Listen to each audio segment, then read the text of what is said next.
Sinabi niya, sabihin sa inyo, sabihin sa ating mga kababayan na kailangan niya ang tulong ng mga PDP senators at ng kanilang mga guest candidates.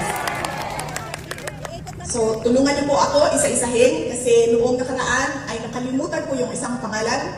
So, isa-isahin po natin ang kanilang mga apelido. Una po ay si Senator Bongo. Pangalawa ay si Senator Bato de la Rosa. Ang sunod po ay si Senator Attorney Jimmy Bondo. Ang susunod ay si Senator Attorney J.V. Hinlo.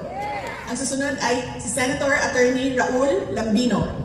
At ang pamuli po ay ang ating kaibigan, si Mr. Senator Philip Salvador.